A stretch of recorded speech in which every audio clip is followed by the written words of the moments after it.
Hello everyone, welcome to my Excel videos.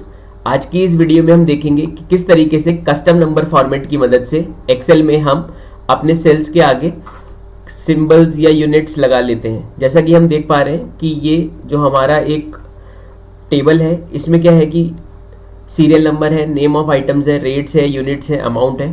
तो हम क्या करते हैं कि रेट रुपीज़ में होते हैं, यूनिट्स पीसेज में है, तो अगर सिंगल पीस है तो पीस लिखा हुआ आ रहा है, मल्टीपल है पीसेज हैं तो पीसेज लिखा हुआ आ रहा है। और फिर हम इसको बाद में कंप्यूट भी कर सकते हैं। कंप्यूट कर सकते हैं कहने का मतलब, सपोज मेरी वॉशिंग मशीन 18,000 की है।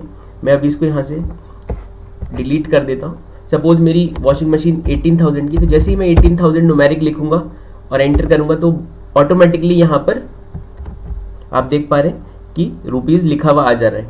ठीक उसी तरीके से अगर मैं यहाँ पे यूनिट्स डालूंगा, सपोज मैंने 5 यूनिट्स डाला, तो ऑटोमेटिकली 5 पीसेस लिखा हुआ आ जाएगा और वो सम हो जाएगा। सम का हम यहाँ पे फॉर्मूला लगा लेते हैं। सम के फॉर्मूले के बारे में हमने पहले पढ़ रखा है।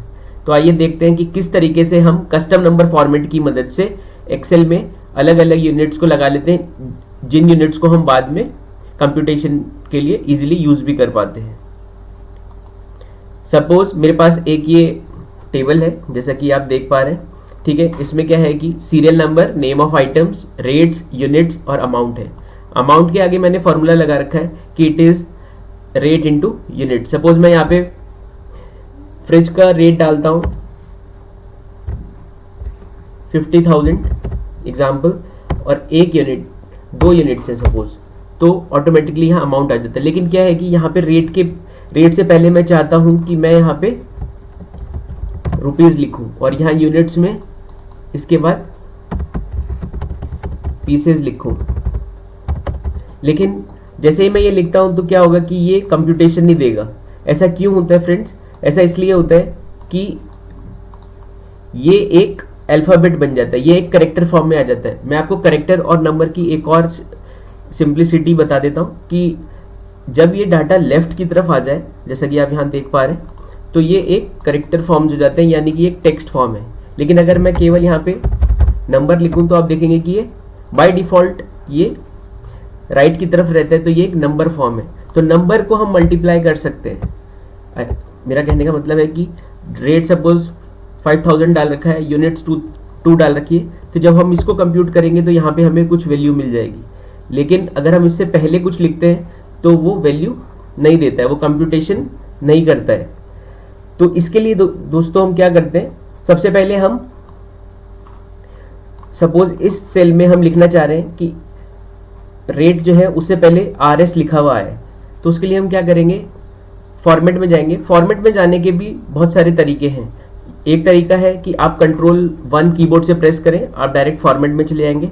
दूसरा तरीका है कि आप माउस का थर्ड बटन क्लिक करें और आप जैसा कि यहाँ देख पा रहे हैं फॉर्मेट सेल, और आप फॉर्मेट सेल में चल जाएंगे। एक और इसका तरीका होता है कि आप होम में जाके डायलॉग बॉक्स लॉन्चर में, आपको यहाँ नंबर्स में डायलॉग बॉक्स लॉन्चर दिखता है, जैसे कि आप यहाँ देख पा रहे हैं। जैसे ही आप इस पर क्लिक करेंगे आपका फॉर्मेट सेल खुल जाएगा। फॉर्मेट सेल में जाके कस्टम मुझे करना है, तो कस्टम में जाएंगे तो यहाँ पे आपको टाइप पूछेगा। तो टाइप में आप जनरल को इरेज करके हमें क्या करना है, टाइप करना है हैश।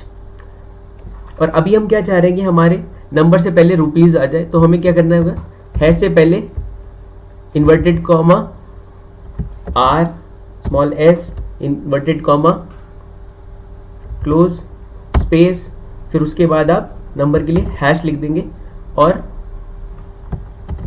आप ओके कर देंगे। तो क्या होगा कि यहाँ पे हमें ये बाय डिफ़ॉल्ट कोई भी यहाँ पे डिजिट हम लिखेंगे। सपोज यहाँ पे मैं लिखता हूँ 4,000। अब हम इसको यहाँ पे अगर मैं डिजिट चेंज करता हूँ तो आप देखेंगे कि वो बाय डिफ़ॉल्ट रुपीज़ लिखा हुआ आ रहा है। और अब हम क्या करेंगे, इसको कॉपी करके और फॉर्मेट पेंटर से नीचे तक ड्रैग कर देंगे, तो ये पूरे में वो फॉर्मूला मेरा आ जाएगा। और मैं यहाँ पे अब कुछ भी नंबर लिखूंगा तो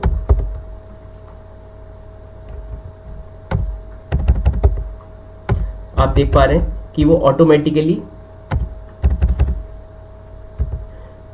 जो है रुपीज का सिंबल ले रहा है। यस, अब मैं यहाँ यूनिट्स लिखता हूँ। यूनिट से पहले मैं चाह रहा हूँ कि मैं क्या लिखूँ कि हर यूनिट्स के बाद पीसेस लिखा हुआ है, 2 लिखा है तो 2 पीसेस आ जाए। तो इसके लिए अगेन हम क्या करेंगे, फॉर्मेट सेल में जाएंगे, नंबर्स में जाएंगे, फिर कस्टम में जाएंगे। अब हमें क्या करना है कि हम चाहते हैं कि हमारे नंबर के बाद पीसेस लिखा हुआ है, तो उसके लिए हम क्या करेंगे, यहां जनरल टाइप में जनरल को हटा के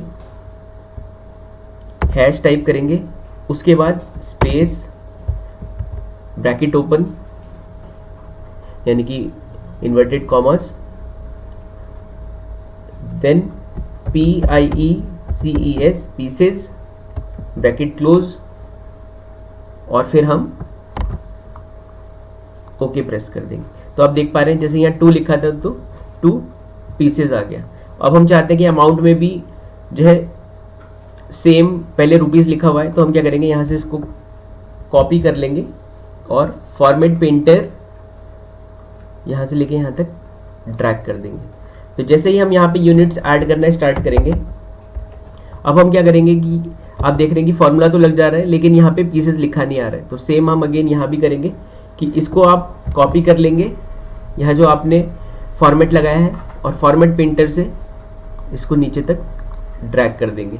अब मैं जितने भी नंबर्स यहाँ पे डाल रहा हूँ और वो ऑटोमेटिकली मेरा पूरा फॉर्मेट काम कर रहा है और वो कंप्यूट भी कर दे रहा है। इसी तरीके से एक इसमें और तरीका है फ्रेंड्स कि सपोज अभी तो ये 2 3 4 5, अगर मैं यहाँ पे 1 भी लिखता हूँ तो वो 1 पीसेस दिखाएगा, ठीक है। अब मैं चाहता हूँ कि लेकिन जब सिंगल यूनिट हो उस टाइम पे ये यहाँ पे पीस लिखे, लेकिन उसके अलावा कभी भी 1 से ज़्यादा यूनिट्स हो तो पीसेस लिखे।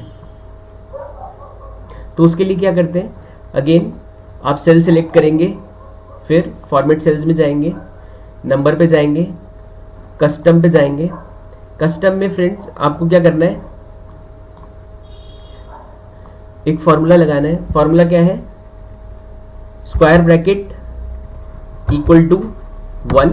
स्क्वायर ब्रैकेट क्या होती है, कंडीशन होती है। What does it say is, क्या बोलता है ये कहता है कि अगर ये कंडीशन सेटिस्फाइड होती है, यानी कि अगर इस सेल में वैल्यू 1 है तो हमारा जो नंबर हो, नंबर के लिए हम क्या करेंगे, हैश लिखेंगे। तो नंबर हो उसके बाद क्या लिखा हुआ है, इन्वर्टेड कॉमा PIECE पीस लिखा हुआ है। लेकिन अगर इसके अलावा कुछ भी हो तो उसके लिए हम क्या करेंगे, सेमीकोलन। इसके अलावा कोई भी नंबर हो यानी कि हैश, तो क्या लिखा हुआ है, space underscore PIECES bracket inverted comma close. Formula क्या लिखा मैंने, इक्वल्स टू 1, यानी कि अगर सिंगल यूनिट है तो लिखा हुआ है पीस, और अगर उसके अलावा जितने भी यूनिट्स है लिखा है पीसेस। फॉर्मूला लिखेंगे और हम ओके प्रेस कर देंगे। तो अब यहाँ देख सकते हैं, अब मैं इसको फिर से कॉपी कर लेता हूँ और फॉर्मेट सेल से नीचे तक पेस्ट कर देता हूँ। तो आप देख पा रहे हैं कि जहाँ 1 था वहाँ पीस लिखा हुआ आ गया, और जहाँ 1 से ज़्यादा था वहाँ पे पीसेस लिखा हुआ आ रहा है, और वो हमारा फार्मूला कंप्यूट भी हो जा रहा है। तो इस तरीके से हम क्या कर सकते हैं, कस्टम नंबर फॉर्मेट की मदद से एक्सेल में किसी भी यूनिट्स को सेल में उससे पहले या बाद में लगा सकते हैं। और आप यहाँ पे देख पा रहे हैं कि ये दोनों नंबर्स में कन्वर्ट हो गए हैं, इसलिए ये हमारे सेल्स के राइट में लिखे हुए आ रहे हैं। होप यू अंडरस्टैंड, आपको समझ आ गया होगा। एक बार खुद से ट्राई करेंगे, और कोई भी डाउट होगा तो आप मुझसे कमेंट बॉक्स में पूछ लेंगे। Thank you so much.